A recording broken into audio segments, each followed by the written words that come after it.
7 సంఖ్య రోదన సంఖ్య. తిరుమల 7 కొండలు. ప్రత్యక్ష దైవం సూర్యభగవానుడి నుంచి వచ్చే కిరణాలు 7. మన క్రింద 7 లోకాలు, మన పైన 7 లోకాలు. ద్వీపాలు 7. వివాహంలో దంపతులు కలిసి వేసేవి 7 అడుగులు. అగ్నిదేవుని నాల్కలు 7. బ్రహ్మోత్సవాలు జరిగేది 7వ నెలలో. సప్తస్వరాలు కూడా 7. 7 సంఖ్య మంచిది కాదని కొందరి నమ్మకము.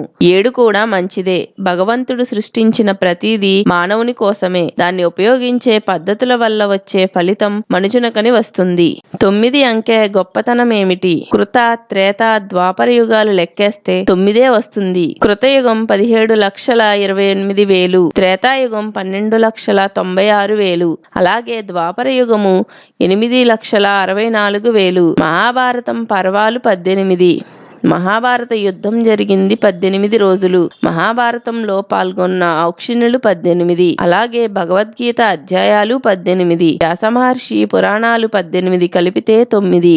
మానవ శరీరంలో ఉన్న రంధ్రాలు 9. ఆఖరకు మనం తల్లి గర్భంలో ఉన్నది కూడా 270 రోజులు. అనగా కలిపితే 9. 9 అంకెకు 6కి సరిపడదు. గయాలో ఇష్టమైన దాన్ని ఎందుకు వదులుతారు? ఎంతో ఇష్టమైన పండును లేదా కూరగాయను మరేదైనా గయలో ఇచ్చి వచ్చామంటారు. ఆ తర్వాత దాన్ని ముట్టరు. అలా వదలడానికి ప్రధాన ఉద్దేశము కామక్రోధ లోభాలని వదిలేశామని చెప్పడం, ఇంద్రియాలను అదుపులో ఉంచుకుంటున్నానని చెప్పడం.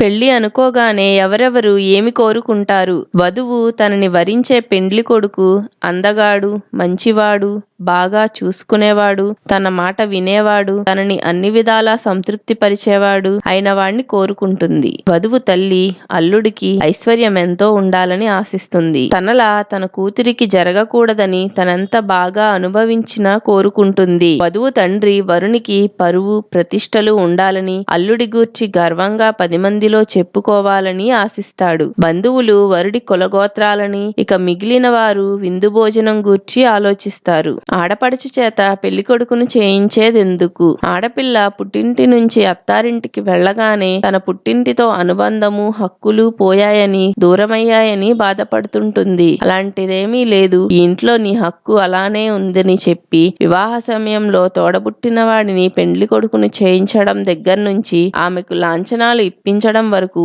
తన ఇంటి పిల్లగా ప్రాధాన్యత కల్పిస్తారు. అలాగే తాము పోయిన తర్వాత ఆడపిల్లను మగపిల్లలు పట్టించుకోరేమోనని ముందు నుంచి ప్రతి శుభకార్యానికి ఆడపిల్ల తప్పనిసరి అని ఆమె చేతుల మీదుగానే ఏదైనా ప్రారంభించాలని చెప్పడమే ప్రధాన ఉద్దేశము.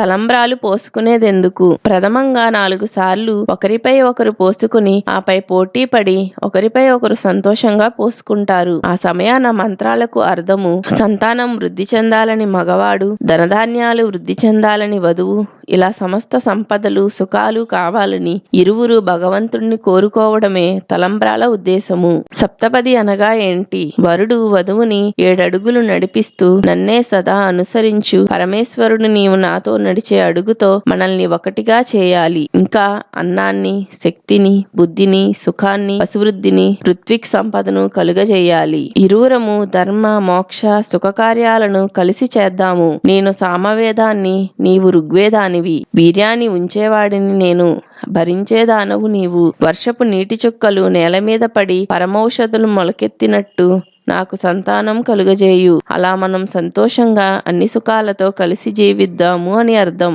వడపప్పు పండగలప్పుడు ఎందుకు చేస్తారు? పండగలప్పుడు మనం అనేక పిండి వంటలు చేసుకుని తింటాము. దానివల్ల అనేక అనారోగ్య సమస్యలు తలెత్తుతాయి. వడపప్పు పానకం సేవించడం వల్ల అరగని ఆహార పదార్థాలను అరిగేలా చేస్తాయి. అందుకనే పండగలప్పుడు వడపప్పు పానకం చేస్తారు. కొత్త బట్టలకు నలువైపులా పసుపు రాసి ఎందుకు ధరిస్తారు? ఈ ఆచారాన్ని మన పూర్వీకులు మనం ఆరోగ్యం కోసం పెట్టారు. బట్టలను మగ్గాలపై నేస్తారు. నేసే ముందు నూలుకు పిండితో తయారైన గంజి పెడతారు. అలా గంజి పెట్టి నేయడం వల్ల అనేక రోగక్రిములు వస్త్రాల్లో చేరతాయి. అలాంటి వస్త్రాలను ధరిస్తే చర్మ సంబంధిత రోగాలొస్తాయి. అందుకే క్రిములను దూరం చేసే పసుపును నలువైపులా రాసి ఆపై ధరించమని చెబుతారు. పసుపు మంగళకరానికి కూడా గుర్తు.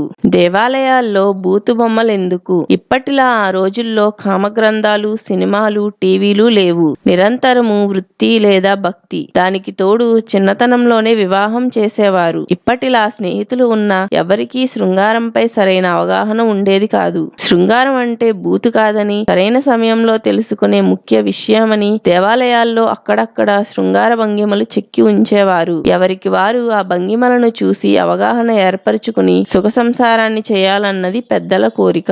ఇక ముఖ్య విషయం ఏమిటంటే దేవాలయాల్లో ఆ శృంగార భంగిమల వైపు మనసు పోతుందా, భక్తి వైపు పోతుందా అని భగవంతుడు పెట్టే పరీక్ష కూడా. కామాన్ని వదిలి భక్తిపైనే శ్రద్ధ పెడితే పుణ్యమని పరమార్థం.